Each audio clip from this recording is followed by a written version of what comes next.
even if you're working for somebody else, you are in business for yourself. Everyone needs to make decisions in their everyday life that are going to benefit themselves. Even if you are spending 40 hours a week working for someone else, you need to reprogram your mind and approach every single decision in your life as if you're running your own business, and the business that you're running is your life. So everyone has the same amount of time, 7 days a week, 24 hours a day. Everyone is limited by time. Now, to master life, you need to master time. There's a few things in life that you have control of, and that's your physical body, what you do with your time, and what you think. If all you do is you just have the mindset that your life is your business. Okay, what's the product? You're the product. All right. So what is a business? A business is for profit. What are you profiting? Well, the experiences in your life, whether or not they contribute to being something that fulfills you, is what you're going to benefit from. So time is important. Your body is important. What you eat is very important. If, let's say, for example, you don't have the freedom to sit home all day like I do, because I'm semi-retired. I get to do whatever I want. One of the reasons I don't actually value holidays, it's because for me, getting a 3-day weekend, or for example, a 4-day weekend, that doesn't mean anything to me. There's no difference between a Saturday and a Sunday to a Monday and a Friday. I don't have this sort of anxiety on a Sunday evening. Now, I do understand what that feels like, because there was a time in my life before I became financially independent. Apparently there's a thing called the Sunday Scaries. Look it up. That's for people who are anticipating the pure hell and torture that they're going to face. It's almost as if you're going into battle, and you're mentally, emotionally, psychologically preparing yourself on a Sunday evening for your work week. That's 5 days out of 7 days that you're going and you're doing something that you probably wouldn't do if you had financial independence. So how do you get the financial independence, you guys? You have to live beneath your means. So, what does that mean? That means that if you're working a job and you are not able to save for your future, it's just enough, you need to make more money. And how do you do that? You either make more money or you spend less money. You make more or you spend less. That's basically what it is. How are you going to spend less? Okay, well, you want to find a balance. You don't want to sacrifice quality of life, right? I mean, maybe you are willing to go hardcore. I went hardcore. All right, I went hardcore. In my early 20s, there was a period of my life I didn't have a cell phone. All right? There was a period of my life I didn't have a purse. There's a period of my life I didn't wear makeup because I couldn't afford it. I went to Nordstrom Rack. I bought 2 pairs of Calvin Klein jeans. I had a few rotating outfits, and that's what I wore. I remember I wore a pair of shoes, bought 1 new pair of shoes a year. The entire year. That pair of shoes lasted me the entire year. I wasn't out there partying, okay?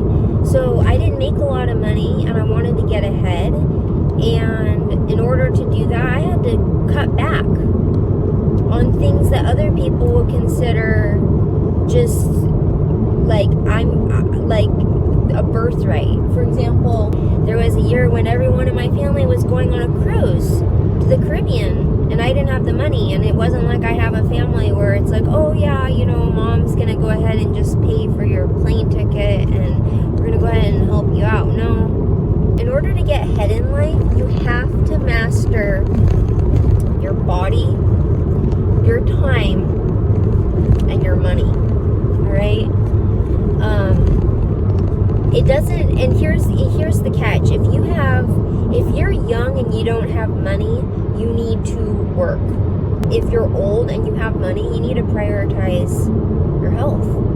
Because what's the point of having all this money if you can't even enjoy it? Now, what you can do when you're young and you don't have money is use your body. Maximize your body. I used to look at my body as like, okay, I don't have money in the bank, but my body is an asset. Okay, I would be like, okay, I'm gonna go to the gym. I go to the gym. I'm creating my body. I'm using my body. It's like my vehicle to navigate this reality. And I would think of my body as being like a sports car. Unless you're genetically blessed, you're not gonna have the kind of body that I'm gonna have, because I'm willing to out hustle you. I'm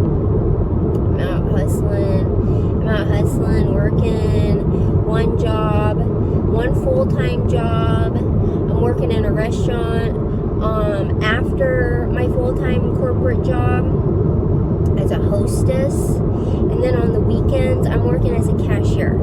Okay, so I'm basically working 7 days a week for years, and that's what I did. Working in a restaurant was a big blessing because I could go and get a great meal. I didn't have to pay for it. I have to sit there and go grocery shopping and, pay for the food and make the food and clean up the kitchen after making a meal. I went to work and I made money and they fed me. Okay, and that worked for me in my early 20s. That's what I did, and it worked for me. You need to master your time. You need to be so organized with your time that you're selfish and you're greedy with your time.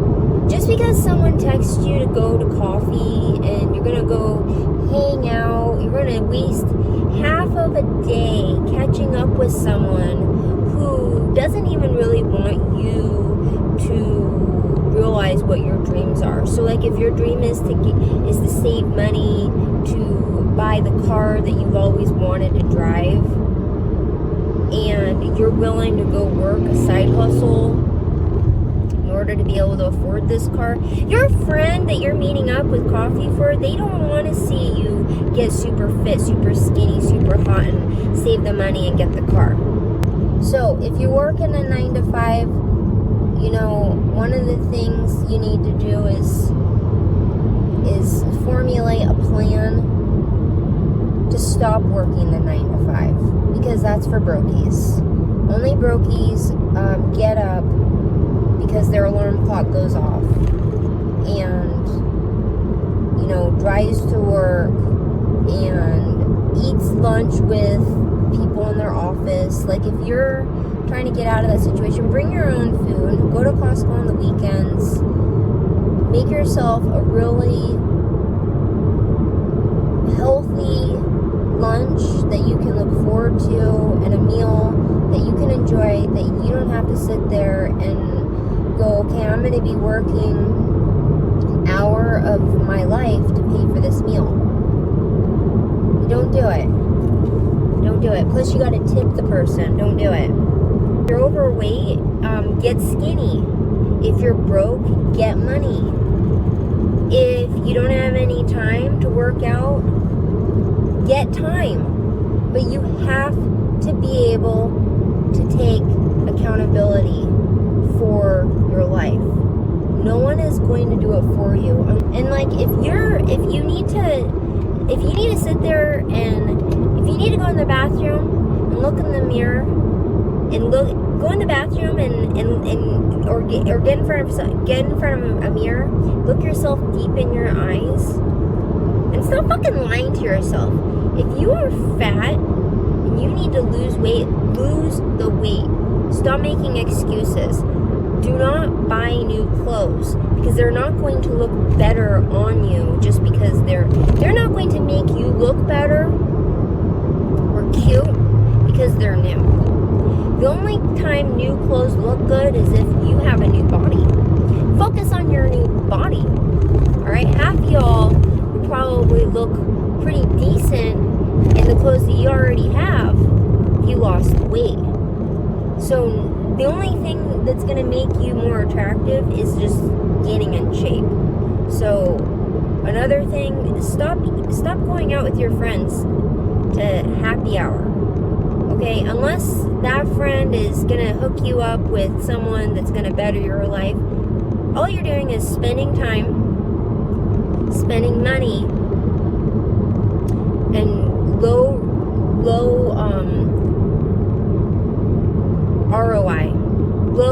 ROI, return on investment. So if you value yourself, you need to value what you put in your mouth, how you spend your time, and what you do with your life. And if you can't make more money, you need to spend less money.